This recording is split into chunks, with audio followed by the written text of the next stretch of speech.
माझ्या बाळा, मी तुला एक प्रश्न विचारतो.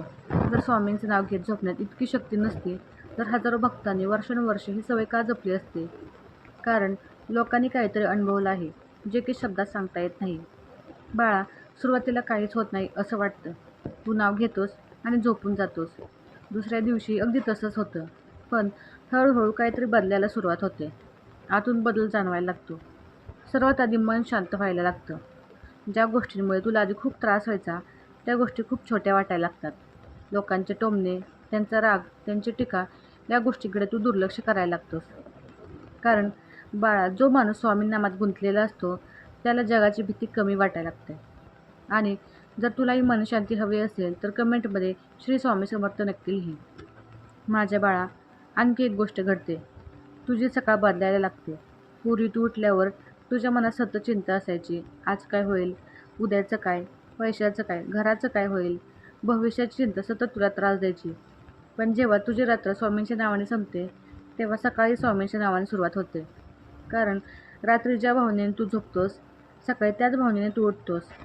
आणि म्हणूनच स्वामींचं नाव घेत झोपण्यापूर्वी माणूस हळूहळू माझ्या बाळा, मी तुला एक प्रश्न विचारतो. जर स्वामींचं नाव घेत झोपण्यात इतकी शक्ती नसती, तर हजारो भक्तांनी वर्षानुवर्षे ही सवय का जपली असती? कारण लोकांनी काहीतरी अनुभवलं आहे, जे की शब्दात सांगता येत नाही.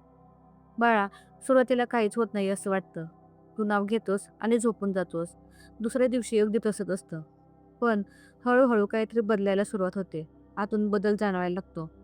सर्वात आधी मन शांत व्हायला लागतं. ज्या गोष्टीमुळे तुला खूप त्रास व्हायचा, त्या गोष्टी खूप छोट्या वाटायला लागतात. लोकांचे टोमणे, त्यांचा राग, त्यांची टीका या गोष्टींकडे तू दुर्लक्ष करतोस. कारण जो माणूस स्वामी नामात गुंतलेला असतो, त्याला जगाची भीती नसते. आणि जर तुलाही मनशांती हवी असेल, तर कमेंटमध्ये श्री स्वामी समर्थ नक्की लिही. माझ्या बाळा, आणखी एक गोष्ट घडते. तुझी सकाळ बदलायला लागते. पूर्वी तू उठल्यावर तुझ्या मनात सतत चिंता असायची. आज काय होईल? उद्याचं काय? पैशाचं काय? घराचं काय होईल? भविष्याची चिंता सतत तुला त्रास द्यायची. पण जेव्हा तुझी रात्र स्वामींच्या नावाने संपते, तेव्हा सकाळी स्वामींच्या नावाने सुरू होते. कारण रात्री ज्या भावनेने तू झोपतोस, सकाळी त्याच भावनेने तू उठतोस. आणि म्हणूनच स्वामींचं नाव घेत झोपणारा माणूस हळूहळू मजबूत व्हायला लागतो. तुला कदाचित आत्ता लगेच बदल दिसत नसेल, पण एक दिवस तू स्वतःलाच म्हणशील, पूर्वीसारखी आता भीती वाटत नाही, मन शांत होते. कारण स्वामी आधी माणसाची परिस्थिती बदलत नाहीत, ते आधी माणसालाच बदलतात. आणि माणूस बदलला की त्याचं नशीबही बदलतं. जर तुला विश्वास असेल की स्वामी तुझ्यात काहीतरी पॉझिटिव्ह बदल घडवत आहेत, तर कमेंटमध्ये स्वामी माझ्यावर कृपा करा लिही. पण बाळा, एक गोष्ट नेहमी लक्षात ठेव. सगळं तू स्वतःच्या हातात ठेवण्याचा प्रयत्न केलास, तर तुझं मन कायम थकलेलं राहील. तू प्रत्येक समस्या सोडवू शकत नाही. तू प्रत्येक माणसाला बदलू शकत नाही. तू प्रत्येक परिस्थिती नियंत्रित करू शकत नाही.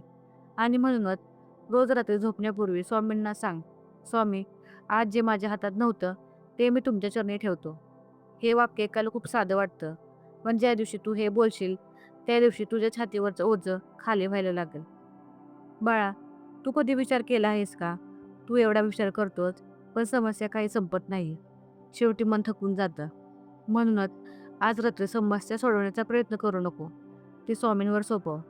कारण काही लढाई ह्या फक्त श्रद्धेने जिंकल्या जातात. जर तू आज सर्व चिंता स्वामींवर सोपवणार असशील, तर कमेंटमध्ये स्वामी मी सर्व तुमच्यावर सोपवतो लिही. बाळा, हे वाक्य नीट ऐक. तू झोपतोस, पण स्वामी कधी झोपत नाही. तुला वाटतं सगळं थांबलं आहे, पण तेव्हा स्वामींचं काम सुरू झालेलं असतं. बीज जमिनीत गेल्यावर वरून काही दिसत नाही, पण आतून मात्र वाढ सुरू असते. तसंच तुझ्या आयुष्यातही सुरू आहे. कदाचित आज तुला मार्ग दिसत नसेल, उत्तर मिळत नसेल, आशा दिसत नसेल, पण याचा अर्थ असा नाही की स्वामी काहीच करत नाहीत. रात्री स्वामींचं नाव घेत झोपणारा भक्त एक गोष्ट नक्की शिकतो, ती म्हणजे विश्वास. जे दिसत नाही त्यावर विश्वास, जे अजून घडलंच नाही त्यावर विश्वास आणि स्वामींच्या कृपेवर विश्वास. कारण श्रद्धा म्हणजे सगळं समजल्यावर विश्वास ठेवणं नाही, सगळं न समजताही विश्वास ठेवणं. जर तुमचा स्वामींवर विश्वास असेल, तर कमेंटमध्ये स्वामी माझ्या पाठीशी आहेत नक्की लिही. माझ्या प्रिय बाळा, आजचा संदेश संपण्याआधी मला तुला एक गोष्ट सांगायची आहे. कदाचित आज तू हा व्हिडिओ योगायोगाने उघडला असशील, पण माझ्या लेकरा, स्वामींच्या जगात योगायोग नसतो. हे सगळं आधीच ठरलेलं असतं. आणि या गोष्टी काही कारणानेच घडलेल्या असतात. कदाचित आज तू खूप थकला आहेस, आतून खूप तुटलेला आहेस. तुला वाटत असेल, माझं कोणालाही पडलेलं नाही. पण एक गोष्ट नेहमी लक्षात ठेव, तू एकटा नाहीस, कधीच नव्हतास आणि कधीच एकटा राहणार नाही. ज्या क्षणी तू मनापासून श्री स्वामी समर्थ म्हणतोस, त्या क्षणी तुझ्या आणि स्वामींच्या मध्ये एक अदृश्य नातं तयार होतं. बाळा, आजपर्यंत तू खूप लोकांवर डोळे बंद करून विश्वास ठेवलास. काही लोकांनी साथ दिली, काही लोकांनी फसवलं, काहींनी मध्येच हात सोडला. पण स्वामी आहेत, जे कधीच हात सोडत नाहीत. एक वेळ तू त्यांना विसरशील, पण ते तुला कधीच विसरत नाहीत. तू रडलास तरी ते तुझ्यासोबतच असतात. आज जरी तुला हरल्यासारखं वाटत असेल, तरी ते तुझ्यासाठी मार्ग तयार करत आहे. आणि जर तुला विश्वास असेल की स्वामी तुझ्या सोबतच आहेत, तर कमेंटमध्ये स्वामी माझी आई लिही. माझ्या बाळा, आज रात्री झोपण्यापूर्वी मोबाईल बाजूला ठेव. स्वतःसाठी थोडा वेळ काढ. डोळे बंद कर आणि स्वामींना मनापासून सांग, स्वामी, मी आज खूप धावलो, खूप विचार केले, खूप चिंता केल्या, पण मी आता थकलो आहे. माझ्याकडून आता काहीच होत नाही. आता मी सगळं तुमच्यावर सोपवतो. माझी चिंता, माझं भविष्य, माझं कुटुंब आणि माझं आयुष्य मी सगळं तुमच्या चरणी सोपवतो.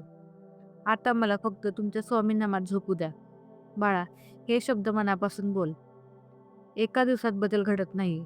स्वामींची कृपा ही हळूहळू होते. पण जेव्हा होते ना, तेव्हा अख्खं आयुष्य बदलून टाकते. तू एक दिवस मागे वळून बघशील आणि तुला समजेल, ज्या रात्री तू स्वतःला एकटे समजून रडत होतास, त्याच रात्री स्वामी तुझ्या बाजूला बसून तुझे अश्रू पुसत होते. माझ्या बाळा, आजची रात्र तू चिंतेत झोपू नको. स्वामींचं नाव घेऊन झोप. मनात विश्वास आणि श्रद्धा ठेवून झोप. कारण तू जरी झोपलेला असशील, पण तुझ्यासाठी काम करणारे स्वामी मात्र जागेच राहतील. जर तू आजपासून झोपण्यापूर्वी स्वामींचं नाव घेणार असशील, तर कमेंटमध्ये स्वामी, मी तुमच्यावर विश्वास ठेवतो असं लिही.